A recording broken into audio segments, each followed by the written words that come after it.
Bonjour à tous, on se retrouve pour une nouvelle vidéo YouTube. Cette vidéo YouTube va être une vidéo sans montage, sans coupure. C'est une vidéo brute qui ressort juste après un rendez-vous et un cas client que j'ai pu voir juste avant de record cette vidéo et qui m'a été relativement demandé, qui va être de savoir comment passer de ces différents livrets à des solutions d'investissement, voir la partie technique, mais également la partie psychologique. Ça va être brut, je vais vous faire quelques schémas, rien n'a été préparé en amont. L'idée, c'est que je puisse vous donner et vous délivrer le maximum de ces connaissances durant cette vidéo.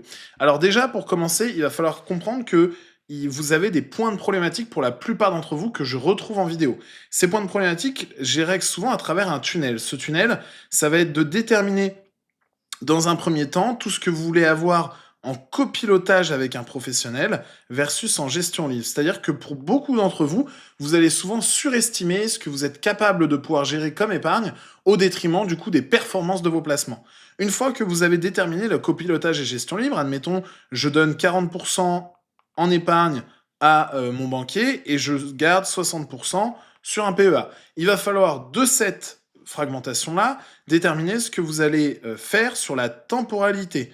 C'est-à-dire, quand vous allez retrouver notamment du court, du moyen et du long terme, il va falloir déterminer en fin de compte qu'est-ce que vous venez y adosser. Ok?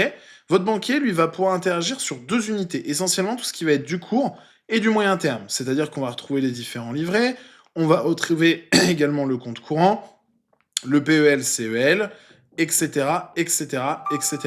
Globalement, ça, son objectif, ça va être de pouvoir déterminer le matelas de sécurité. Au-delà du matelas de sécurité, ça ne vous servira à rien d'avoir plus d'épargne que ça. Parce que le court terme, donc tout ce qui est livré, ça va être pour stocker deux éléments. Déjà, la partie mathématique de ce que vous avez besoin en matelas de sécurité, c'est-à-dire généralement entre 3 et 5 000 euros, un peu plus en fonction de votre rythme de vie, mais également de pouvoir attribuer aussi tout ce qui va être lié à la partie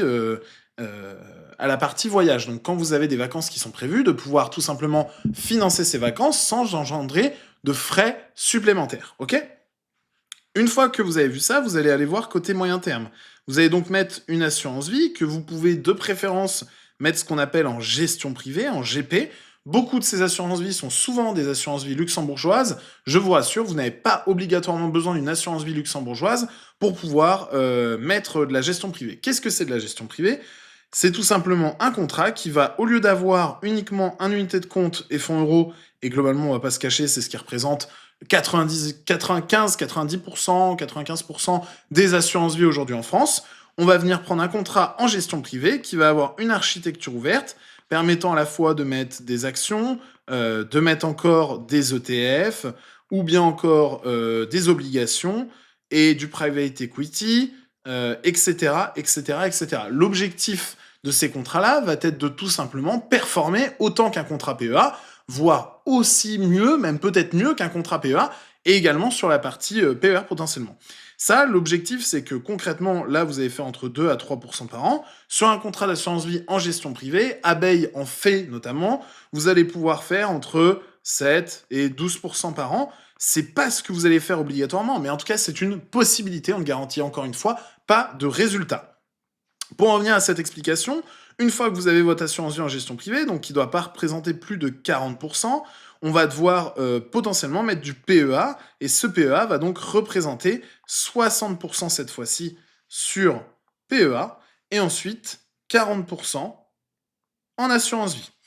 Ensuite, une fois que vous avez cette partie-là, on a le court et le moyen terme. Si vous êtes plutôt jeune, je vais vous inviter aussi à aller voir du côté du long terme, à travers le PER. Et donc, dans ce cas-là, vous pouvez très très bien accorder 10 à 20% des 60%. Donc, admettons, au lieu de mettre 60% uniquement sur PEA, vous faites dans les 60%, vous mettez 90% ou 80% PEA et 20% PER. Tout dépendra de votre situation financière, de vos objectifs et de vos besoins. C'est pour ça que je vous invite à réserver un créneau et un appel avec un expert de Finarca juste en dessous pour déterminer votre bilan exact et savoir qu'est-ce qui va être plus adapté comme répartition. Ok ? Une fois qu'on a vu ça, encore une fois, ça va être la temporalité. Donc on a vu combien on mettait sur l'assurance vie, sur PEA et sur PER. Cet objectif-là va vous permettre, tout simplement, d'aller construire du patrimoine. Et construire du patrimoine, ça va passer déjà par pouvoir demain acheter un bien, mais c'est aussi augmenter votre capacité à pouvoir vous endetter. Pour quelle raison? Parce que si vous présentez une stratégie claire et déterminée à votre banquier, il aura beaucoup plus de facilité à pouvoir vous aider, ok? Et la problématique d'entre vous, c'est que généralement, vous ne faites ni l'un ni l'autre, c'est-à-dire que vous laissez ça sur les livrets, donc votre banquier va pas spécialement avoir de confiance en vous pour vous prêter de l'argent, et vous allez donc être bridé essentiellement sur le taux d'endettement. Une fois que vous avez vu ce moyen et le long terme, on va donc déterminer, comme je le disais, la temporalité. Globalement, pour un jeune, je recommanderais du 30, 30 et 40 pour terminer.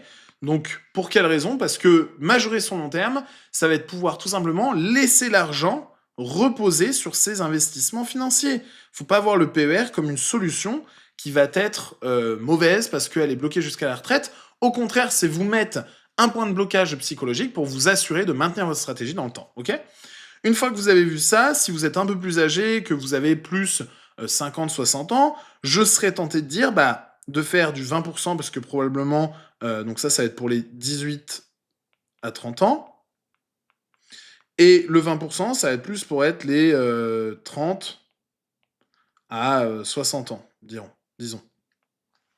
Vous allez donc avoir déjà votre matelas de sécurité qui est déjà comblé généralement.